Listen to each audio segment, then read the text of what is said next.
1953, a coronation fit for a king. But it's a young queen who's about to be crowned, and the crowd roars its approval.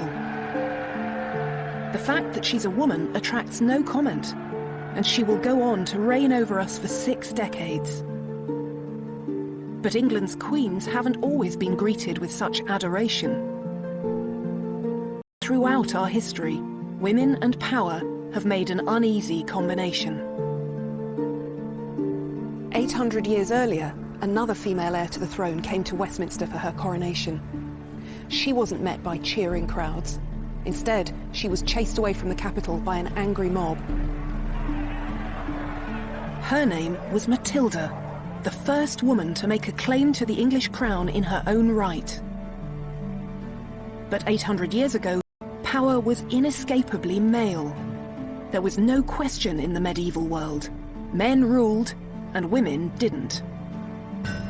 A king was a warrior who literally fought to win power, then battled to keep it. Yet despite everything that stood in their way, a handful of extraordinary women did attempt to rule medieval and Tudor England. This series is about the queens who challenged male power and the fierce reactions they provoked. When they pursued power like kings, these royal women were criticised and condemned. Most graphically of all, they've been vilified as she-wolves. These are the stories of the she-wolves of England, and to explore them is to realise just how far we've come and how little has changed.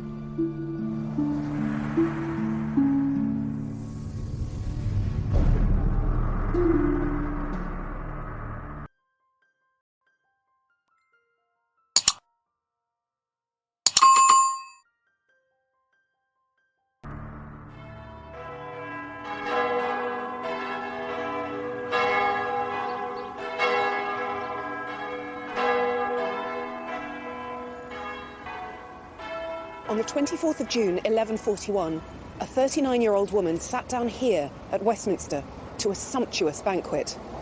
It was a feast to celebrate her planned coronation as Queen of England. Matilda, it seemed, was about to become the first woman to rule England in her own right. Matilda was the daughter of Henry I and granddaughter of William the Conqueror, but you won't find her on the roll call of English monarchs. This faint manuscript image is the only contemporary picture of her that's into almost 20 years of catastrophic civil war. Matilda herself has gone down in history as a domineering and destructive woman, perceived by men as a she-wolf, simply because she dared to challenge the assumption that only a man could wear the English crown. And her bid for the throne began with a tragedy, the death of the male heir, her brother William. It happened not in England, but when he and their father were returning from their territory across the Channel in Normandy. This sleepy village, Barfleur in Normandy, was once the greatest port on the Norman coast. It was from here that Matilda's grandfather, William, Duke of Normandy, set off to conquer England in 1066. 54 years later, another Norman fleet set out from Barfleur to cross the Channel. At its head was the King of England, Henry I, in his great dragon-headed longship. And behind him, in a newly fitted-out vessel called the White Ship, was his son and heir William, with a large party of young noblemen. It was November, late in the year for what could be a treacherous crossing. But the water in Barfleur harbour was still and glassy, and there seemed no need for concern. The king set sail first, at twilight, to be followed by William and his company of ebullient young aristocrats. But when the White Ship slipped out into the dark water, everyone on board was roaring drunk.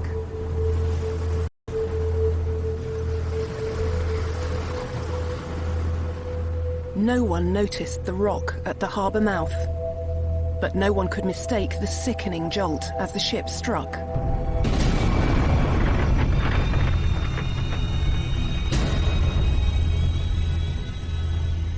It took only minutes to sink.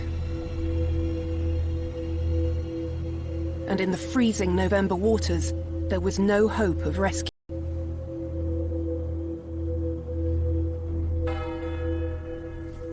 chronicler William of Malmesbury wrote, "No ship that ever sailed brought England such disaster."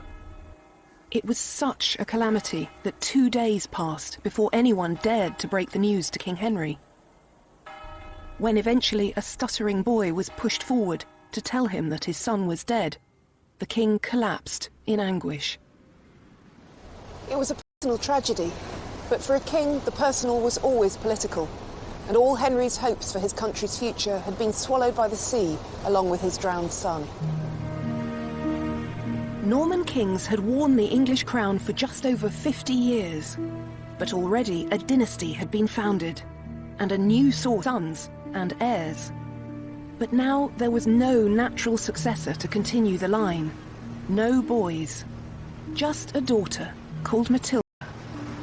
There had never been a female heir to the English throne. But then again, there was nothing explicitly to say that a woman couldn't inherit the crown. The revolutionary effects of the conquest, which had swept away all precedent and tradition, meant that Norman England hadn't yet developed fixed rules about how a new monarch should be chosen.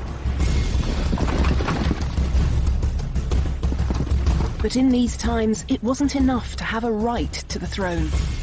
To wear the crown, you had to fight for it too. That's exactly what happened with Matilda's father. Henry I had fought his older brother for the rule of England and Normandy. And once he'd become king, he had to keep on fighting to impose his authority on his nobles. Could this possibly be a job for a woman? These are the two sides of a king's great seal, the physical representation of the crown's authority that hung from every royal decree. An iconic image of power that demonstrates the king's most fundamental roles. Here, on one side, he sits with an orb and scepter in his hands to give justice to his people. On the other, he rides a war horse with his sword unsheathed to defend his kingdom.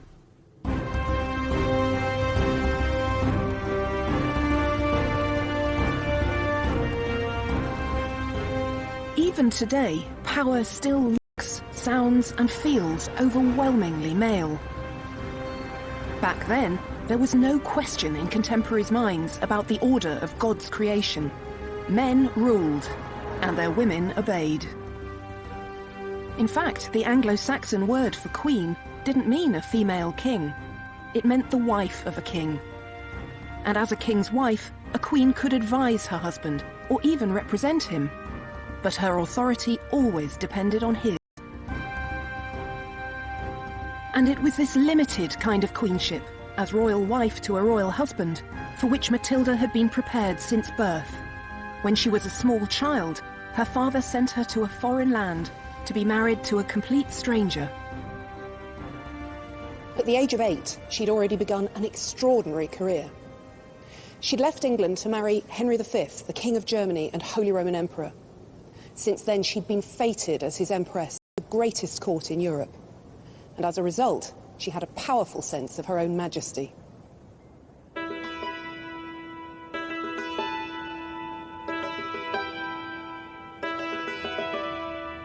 Matilda, 23, her husband died suddenly. And after 16 years abroad, Matilda came home to England. She was Henry's only heir, and he chose this moment to ensure the future of his dynasty. This is Westminster Hall. In Matilda's day, it was probably the largest indoor space in Europe. It still has a daunting grandeur.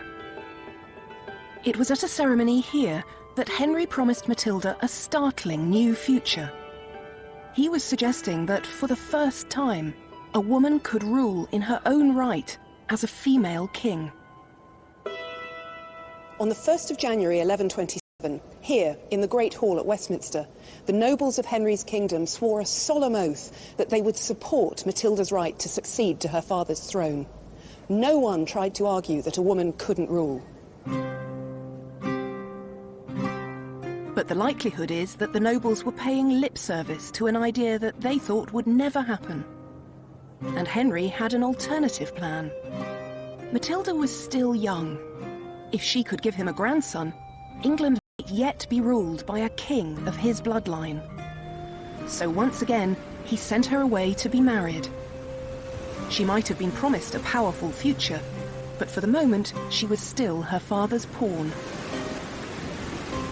Since the conquest, the kings of England had ruled both England and Normandy. But this new Anglo-Norman realm was difficult to hold together. One way to defend it was to create alliances through marriage.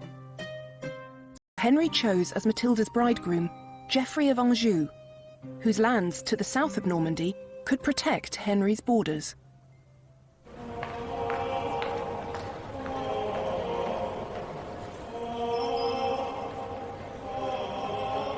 In June 1128, Henry came here, to his Norman capital, Rouen, to knight his prospective son-in-law.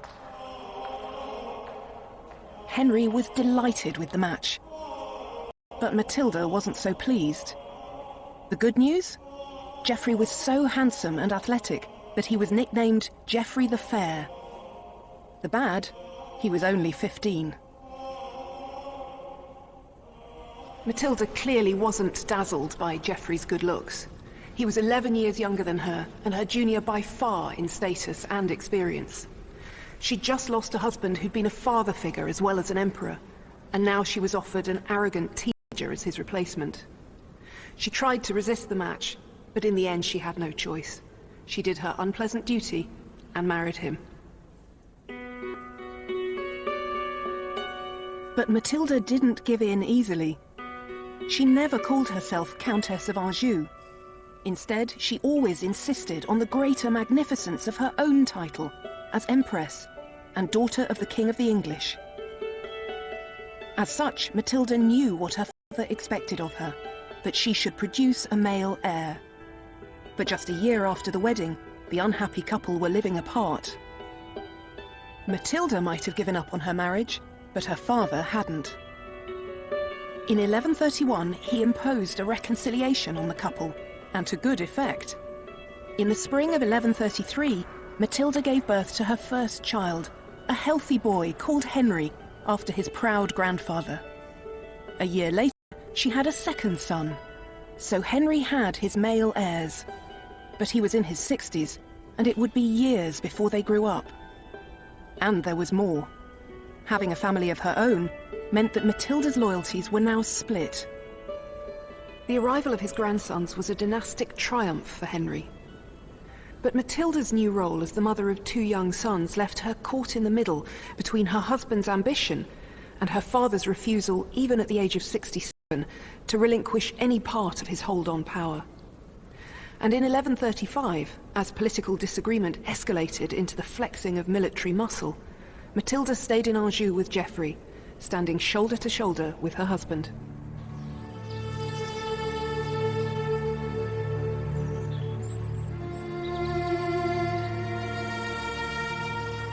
But just as Matilda was fighting for power for her husband, she was suddenly offered power in her own right.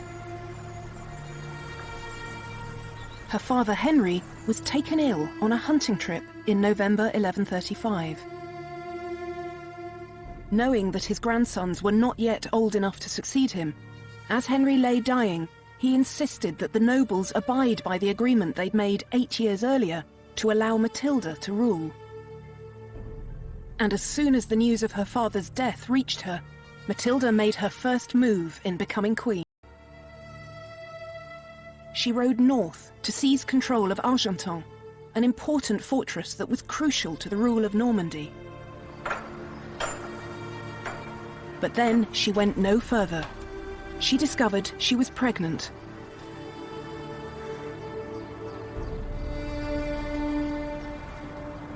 It's impossible to know what was going through Matilda's mind stuck out here at Argentan.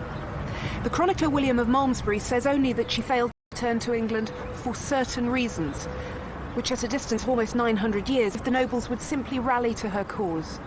What we do know is that while Matilda hesitated, it was her cousin Stephen who seized the moment.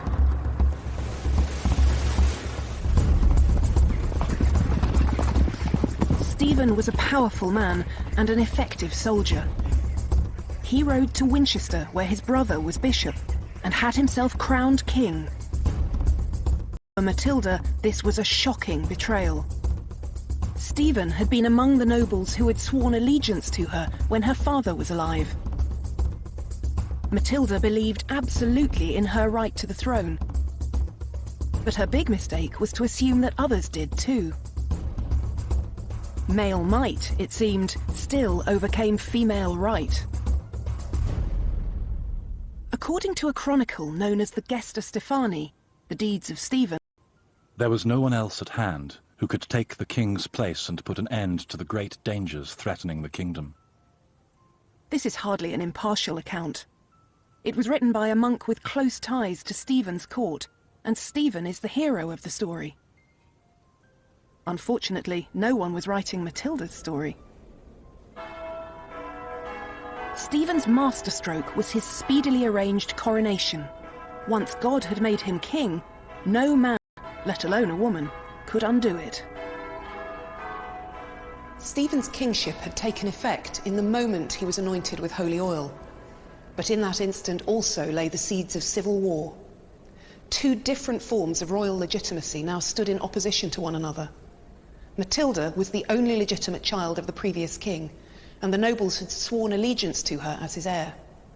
But Stephen had just been anointed and crowned as Henry's successor. Victory for one now meant defeat for the other.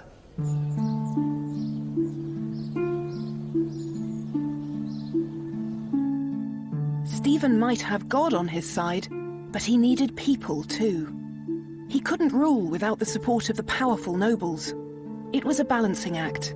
They would help the king keep order in the kingdom and defend it from attack, if he offered leadership and security. And this is what Stephen appeared to be doing. So one by one they rallied to his cause. And his triumph seemed complete when he won the support of Robert of Gloucester, one of the most powerful noblemen in the country.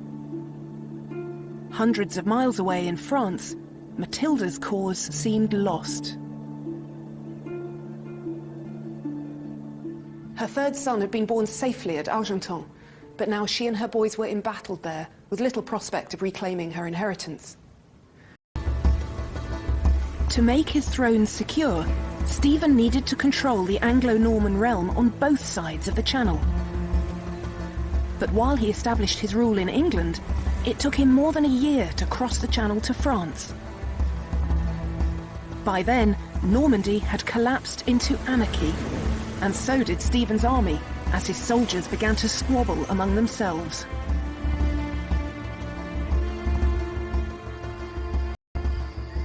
At her base at Argenton, news reached Matilda that Stephen's campaign in Normandy was disintegrating into chaos. Most significantly of all, the uneasy alliance between Stephen and Robert of Gloucester began to fall apart. And in June 1138, in a dramatic about-turn, Robert declared his support for Matilda. At a stroke, her position was transformed. Matilda now had a route to England and the throne. Robert's lands in Normandy gave her a safe corridor to the coast. Stephen was still the anointed king, but for the first time, cracks were beginning to appear in his regime. How far would Matilda go to fight for the crown that she believed was hers? It was becoming clear that Matilda herself would have to stand at the centre of the campaign to secure her inheritance. Her uniquely royal blood, despite the female body in which it was housed, represented the only hope of challenging the sanctity of Stephen's coronation. And so, in 1139, Matilda set foot on English soil for the first time in 8 years. She came here, to Arundel Castle. News quickly reached Stephen of Matilda's arrival, and he lost no time in marching an army to Arundel's gates. For once, Matilda's sex worked to her benefit, not her disadvantage. She was the daughter of a king, the widow of an emperor, and Stephen's own cousin. Attempting to wage war on a woman of such exalted status would be a profoundly risky business. So Stephen was reluctantly persuaded to allow Matilda to leave Arundel. This played straight into Matilda's hands. She immediately went to Bristol, where Robert of Gloucester waited in his fortress. While Matilda's forces were still smaller than Stephen's, support for her was growing. Men who had wavered in their loyalty to Stephen now had the royal figurehead they needed. And while Matilda's forces had no chance of overwhelming Stephen's army head-on, they did find a way to wear him down with feints and lightning strikes, a kind of guerrilla warfare that kept Stephen on the back foot. Civil war raged in England, and it took an immense toll on the country. The countryside was plundered and reduced to blackened earth by hostile troops.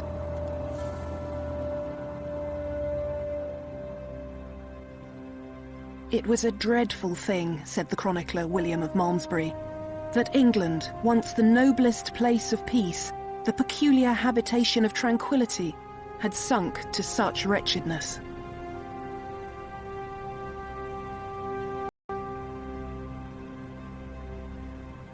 But out of that wretchedness would come the moment of Matilda's greatest triumph. In February 1141, in vicious fighting at Lincoln, troops loyal to Matilda defeated Stephen's army and took the king prisoner. It had been 5 years since her father's death, but now the throne was within her reach for the first time. Now Matilda knew she needed the church and the people to recognize her as queen. She couldn't undo Stephen's coronation, but she could try to supersede it with one of her own. And she found an unlikely ally in the man who had orchestrated Stephen's coronation. His own brother, Bishop Henry of Winchester. Matilda cleverly promised Bishop Henry first place among her advisors, and in return, he rallied the church to her cause.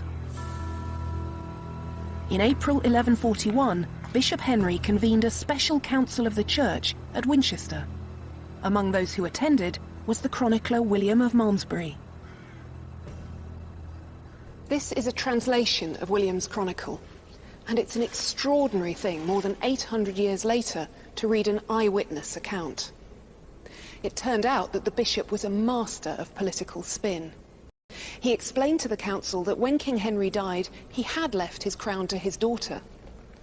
But, he said, because it seemed tedious to wait for the lady, who made delays in coming to England since her residence was in Normandy, thought was taken for the peace of the country, and my brother allowed to reign. This was a piece of breathtaking revisionism, but the bishop didn't stop there. Stephen, he declared, hadn't brought peace and justice to England, and he was now a prisoner. So the English church spoke in the voice of Bishop Henry. We choose as Lady of England and Normandy the daughter of a king who was a peacemaker, a glorious king, a wealthy king, a good king, without peer in our time, and we promise her faith and support. This was a victory that Matilda had fought for 6 long years to achieve. So here at Winchester, Matilda was recognised as England's lady, domina in Latin. What that meant was that she would have dominion, power or lordship of the kind that her father had enjoyed. And once she was anointed and crowned, she would become a new kind of queen, one who would rule in her own right. Matilda began to prepare for her coronation. She was on the brink of becoming England's first female king. But as she began to act like England's new ruler, it became clear that she still had a battle to fight. As the chronicles written at the time reveal, when the great men of the kingdom began to be confronted with the reality of female rule, they didn't like what they saw. She was lifted up into an insufferable arrogance, and she alienated the hearts of almost everyone. She had brought the greater part of the kingdom under her sway, and on this account she was mightily puffed up and exalted in spirit. She at once put on an extremely arrogant demeanour instead of the modest gait and bearing proper to the gentle sex, began to walk and speak and do all things more stiffly and more haughtily than she had been wont, to such a point that soon, in the capital of the land subject to her, she actually made herself queen of all England and gloried in being so called. This has become the defining account of Matilda's difficulties at this crucial moment. She was just too arrogant to make a success of ruling. But there's more going on here than a previously undetected character flaw. Matilda was trying to become Queen of England, Not in the conventional sense of a king's wife, but in the unprecedented form of a female king. And kings didn't deport themselves with a modest gait and bearing. They had to be commanding and authoritative. But when Matilda tried to do that, she was seen as unnaturally domineering. The great men of the realm couldn't believe that a mere woman wouldn't take their advice without question. And as the rumblings of discontent grew louder and louder, medieval spin doctors went to work. True to form, the hostile chronicler of the Gesta Stephani, the Deeds of Stephen, reported that she had demanded money from the citizens of London, and when they resisted, she, with a grim look, her forehead wrinkled into a frown, every trace of a woman's gentleness removed from her face, blazed into unbearable fury. Stephen was still a prisoner, but troops loyal to his cause began to ravage the lands south of the Thames, just across the river from the City of London.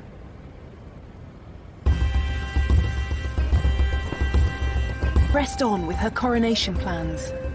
She was so close to her moment of triumph, but at the last moment, everything began to unravel.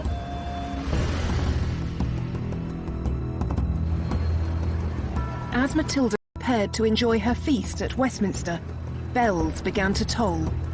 The gates of the city swung open, and out swarmed thousands of armed Londoners to drive her away from the capital.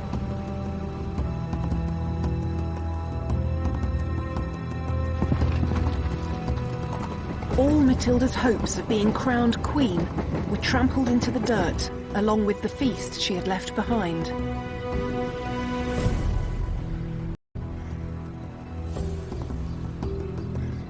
But things were about to get still worse. News reached Matilda that Bishop Henry had swapped sides once again and declared his support of his brother Stephen. Matilda pursued the bishop to Winchester, but was caught in an ambush. She was smuggled to safety, but her greatest supporter, Robert of Gloucester, was captured in battle. Without him, she knew she could never hope to win, so she bought his freedom. But the price was high. She had to release her most valuable prisoner by far, her rival, Stephen. Still, she fought on, and in September 1142, Matilda was besieged by Stephen's forces in the burned and blackened city of Oxford. For 3 months she held out, but just before Christmas, she decided to risk everything in one last effort to escape. Matilda's escape from Oxford is the most famous, the most daring, and certainly the bravest moment of her life. In the cold and dark, with a bodyguard of just 3 trusted soldiers, she left Oxford Castle by a small side gate. Wrapped in white cloaks as camouflage against the snow, they walked silently across the frozen river. An army surrounded the castle, but no one saw them pass. They trudged 7 miles through the drifting snow before they found horses to carry them to safety.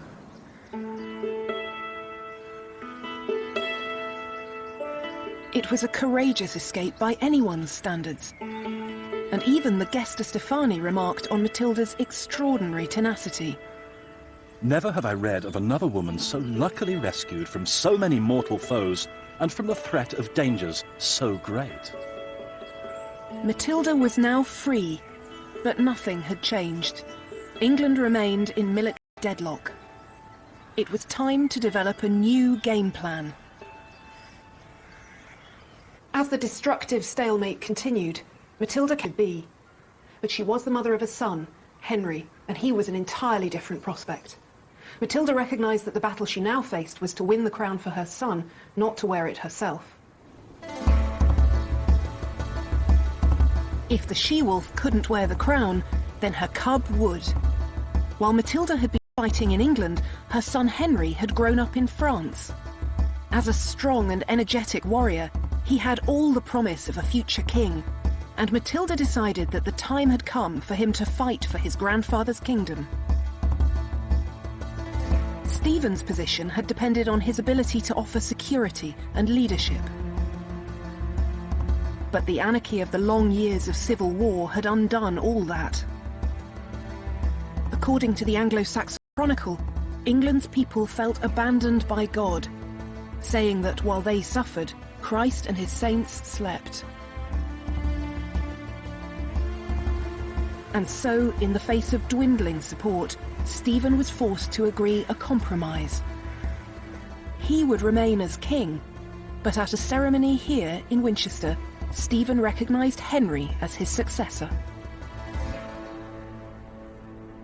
Matilda had won, but the cost of her victory was her own political eclipse. She wasn't even mentioned by name in the treaty that brought an end to the conflict that had dominated her life.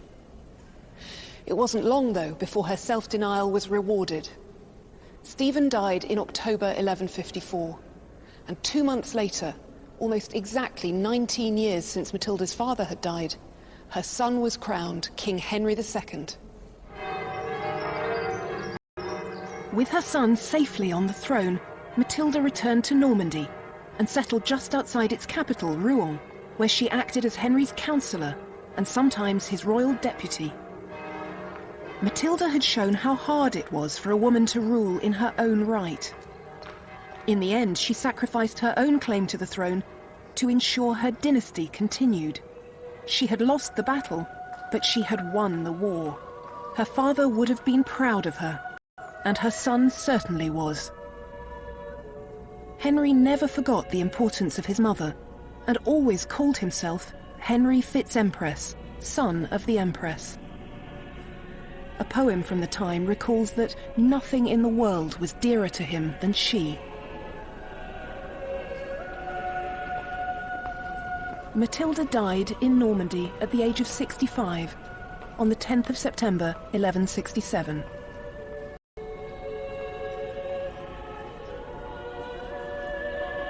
Political pragmatism that made her son king. These Latin verses were later inscribed on her tomb. Ortu magna, viro maior, sed maxima partu, hic jacet Henrici filia, sponsor, parens. Great by birth, greater by marriage, but greatest in her offspring. Here lies the daughter, wife, and mother of Henry. Her son's triumph was the vindication of everything she'd done, but the price to be paid for that victory was her disappearance between the lines of her own epitaph. This was the price that Matilda paid for being a queen who dared to believe she might act like a king. And still the question remained, would a woman seeking this much power always face such outrage?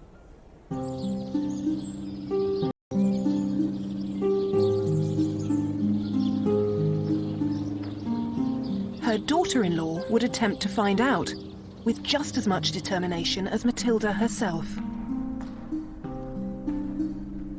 But as the centuries have gone by, Eleanor of Aquitaine's fame has endured less as a she-wolf than as a queen of the romantic world of chivalry and courtly love. In fact, we know very little for certain about Eleanor's looks or her emotional life. The only contemporary image of her that survives is this effigy from her tomb at Fontevraud Abbey, and it's hard to get a sense of the extraordinary woman behind this mask-like face. One clue to her intellect is perhaps the book she's holding, not a typical prop for a medieval woman. But then Eleanor wasn't typical in anything she did. She spent 80 years at the centre of European politics, not as a passive consort, but as a dynamic force in her own right. Above all, she was a woman who believed in her own agency, her ability to determine her own fate.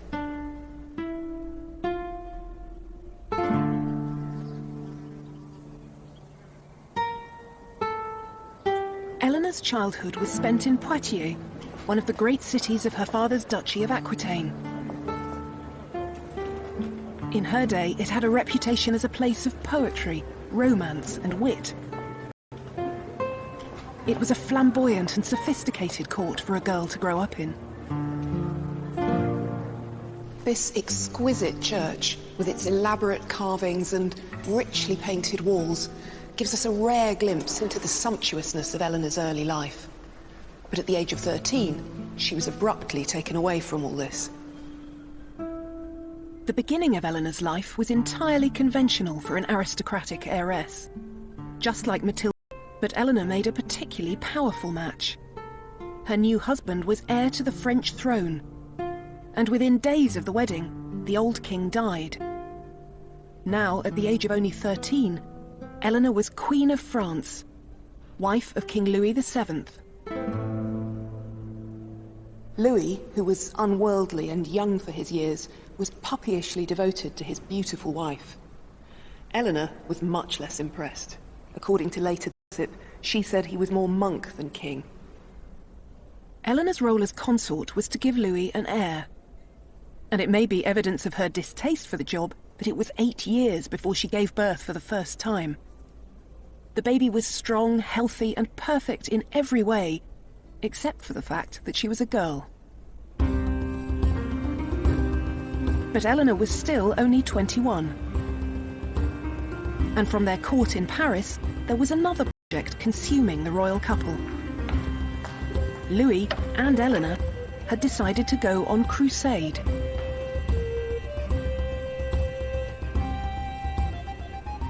Here at Saint-Denis, in June 1147, Eleanor knelt to receive the Pope's blessing during the Crusade's elaborate send-off, and she almost fainted on a suffocatingly hot day. But she didn't show any such vulnerability in the face of the very real dangers of the Crusade itself.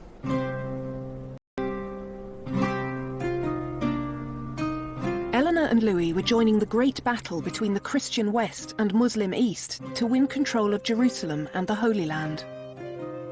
This adventure was the first sign that Eleanor was not going to be a conventional wife or queen. A crusade was not to be taken lightly, a treacherous journey across thousands of miles to face dangers of landscape, climate, disease, and war. Ironically, though, the greatest threat to France's queen wasn't her position near the front line, but a personal scandal. Eleanor and Louis made their way across Europe. In the spring of 1148, they sought refuge in Antioch, now in modern-day Turkey, which was ruled by Eleanor's uncle, Raymond of Poitiers. According to one chronicler, Raymond was the handsomest of the princes of earth, and Eleanor delighted in his company. Soon the intimacy between them began to spark scandalous gossip that raced across Europe. This was a dangerous moment for Eleanor. She was suspected of having an incestuous affair with her uncle. Bad enough, you might think. For a queen, however, adultery was also treason. When Louis decided to leave Antioch, Eleanor astonishingly refused to go with him. And when he tried to insist, she showed just how far she was prepared to go to escape him. Eleanor decided to use church law to claim that her marriage was invalid. In theory, the church banned marriages where a couple shared an ancestor within the previous 7 generations, as Eleanor and Louis did. But this was a law that the powerful could always get permission to ignore. According to the chronicler John of Salisbury, when the king made haste to tear her away, she mentioned their kinship, saying it was not lawful for them to remain together as man and wife, since they were related by the 4th and 5th degree. The reality was that church law was used by powerful men to get rid of wives who were no longer politically convenient. And it seemed that Eleanor didn't see why she shouldn't use it too. But Eleanor found that the king's power was greater than hers. Louis wasn't prepared to let his queen go, and she was forced to leave Antioch with him. In 1149, the failed crusade trailed home, and for the next 2 years, Eleanor didn't waste her energy by struggling further. She remained dutifully in Paris, and in 1150, she gave birth to another daughter.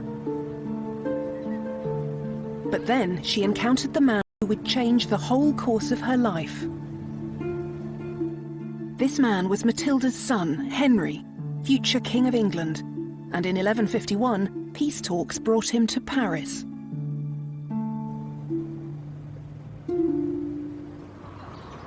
Eleanor and Henry must have met when he came to the French court in the summer of 1151, though the chroniclers are tantalizingly silent on the subject. He was 9 years younger than Eleanor, a fiery and charismatic young man, boundless energy as a soldier and a leader. And just 7 months later, the difficulties in Eleanor's marriage erupted into the open once again. This time, it was Louis who had given up the fight to keep his wife by his side. In March 1152, a committee of French bishops annulled their marriage, and Eleanor left Paris immediately for Poitiers.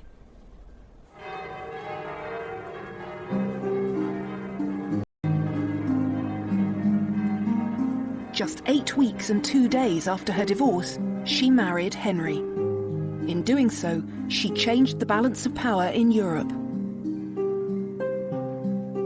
Eleanor had inherited the vast Duchy of Aquitaine from her father, and by adding this that stretched from the Pyrenees to the Scottish borders. Eleanor had already shown that she would determine her own future. But now, in her second royal marriage, she found she wasn't the strongest female influence in her husband's life. That role went to her new mother-in-law, Matilda. We don't know anything about the relationship between these two formidable women. But what we do know is that while Eleanor did her duty as Henry's queen, producing 8 children in 15 years, it was Matilda who was the elder stateswoman in his government.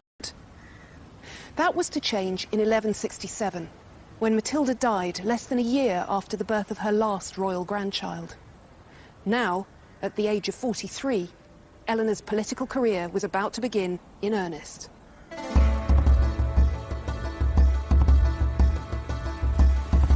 The task of governing Henry's huge and unwieldy empire was a challenging one, which kept him constantly on the move. Aquitaine, at its most southern edge, was culturally and politically alien to Henry, but it was Eleanor's homeland. And in 1168, Eleanor went to govern the duchy in her husband's name. For Henry, this was a matter of political strategy, but for Eleanor, an opportunity and a welcome homecoming. Hidden inside what are now the law courts, Eleanor's city of Poitiers is all that remains of her vast palace. We don't know very much about the details of Eleanor's rule, but it's clear that she exercised independent power here, holding great courts where she gathered Aquitaine's lords around her. But she wasn't accused of unnatural pride as Matilda had been in England. Instead, her role as Aquitaine's duchess was accepted. A woman in charge was much less challenging, it turned out, if she were ruling as the lieutenant of an absent husband. However, the stories that surround this period of Eleanor's life are tales of romance and chivalry. Aquitaine was the home of the troubadours, who sang of knights declaring their passionate devotion to unobtainable ladies and attempting heroic deeds of valor to win their hearts. One 12th century text entitled De Amore puts Eleanor at the center of these stories, ruling over a court of love that pronounced judgment on questions such as whether true love could exist in marriage.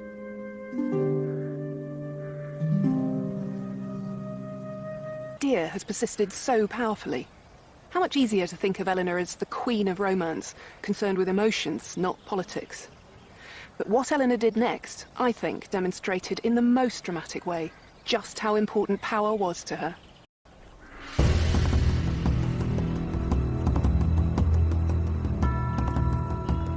This magnificent castle at Chinon, on the banks of the Loire, was one of the most important centres of Henry's rule. It was also the setting for what was to be Eleanor's most assertive bid for power.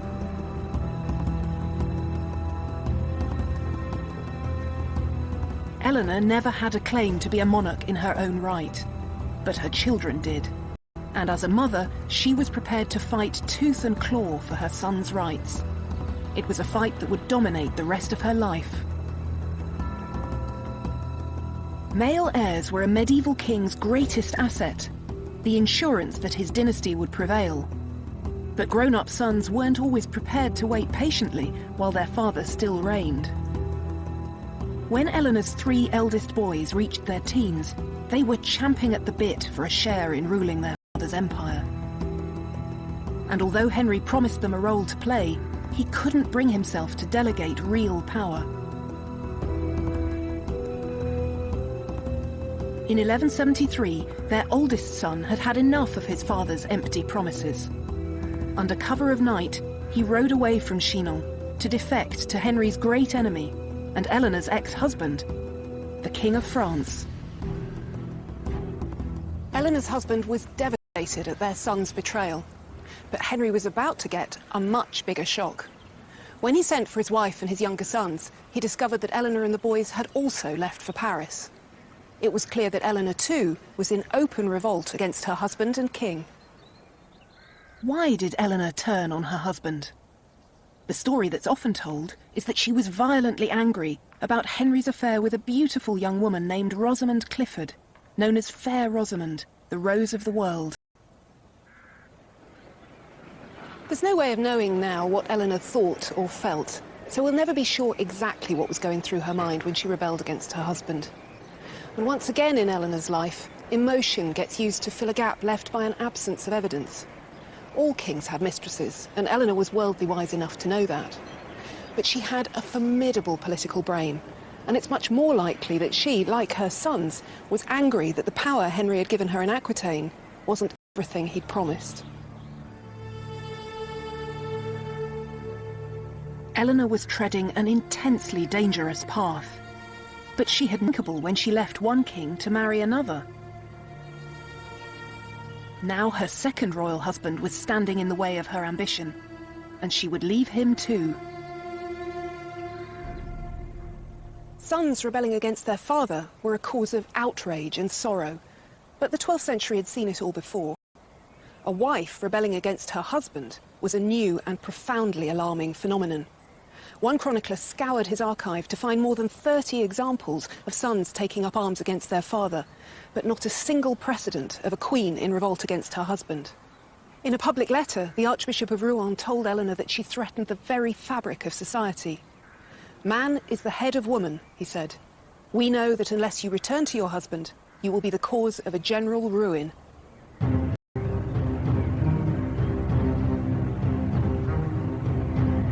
But Eleanor, as always, refused to be cowed.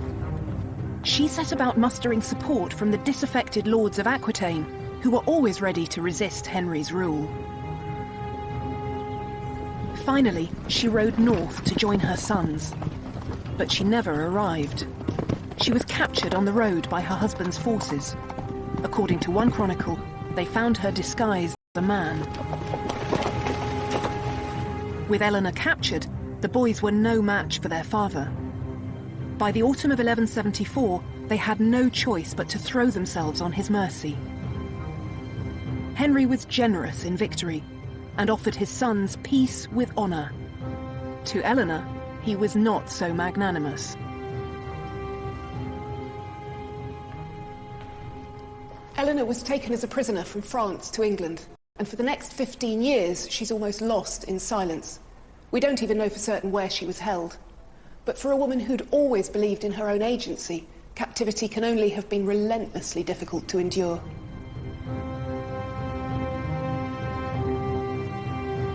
Eleanor was blamed for their family's descent into civil war. But during the 15 long years she was kept under lock and key, they kept on fighting. It was a conflict that claimed the life of her eldest son. And it didn't stop until 1189, when at the age of 56, in his fortress of Chinon, Henry II died. His body was taken to Fontevraud Abbey, 10 miles westward along the Loire River. His heir was his second son, Richard, Eleanor's favourite child, who would one day be known as the Lionheart.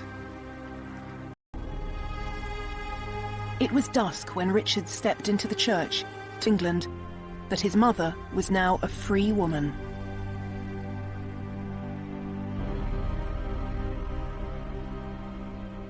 Eleanor was 65 years old, and after 15 years in captivity, her moment had come. And this time, she wasn't just given the Duchy of Aquitaine to rule, but the Kingdom of England. Richard sent word that his mother should have the power of doing whatever she wished in the kingdom. Eleanor had to rule England because Richard was away on crusade.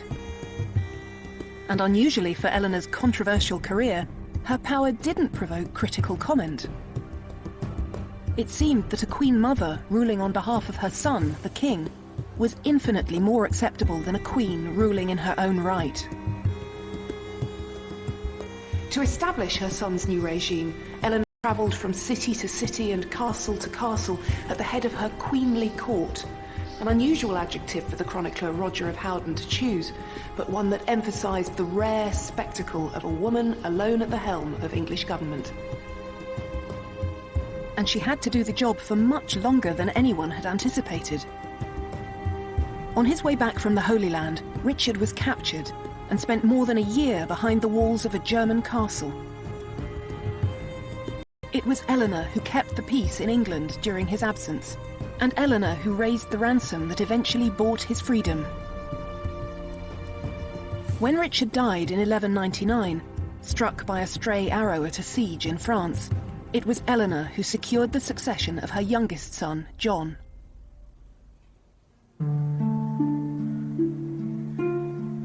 Amazingly, at the age of 75, she travelled hundreds of miles, the length and breadth of France, to support John's rule. But eventually, age and exhaustion caught up with Eleanor.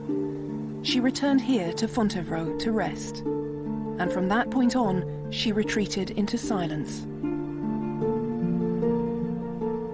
Eleanor died on the 31st of March 1204, at the age of 80.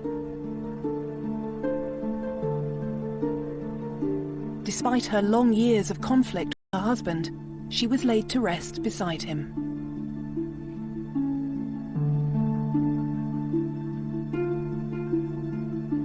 Matilda and Eleanor both believed in their right to rule for themselves.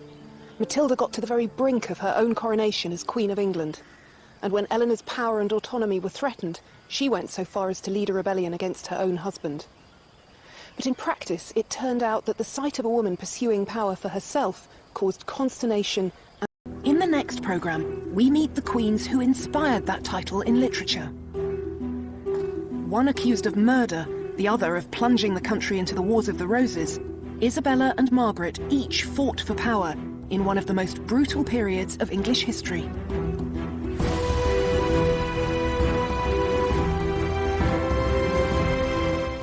Nina Ramirez delves into the lives of the medieval kings here on BBC HD tomorrow at 7 in Illuminations.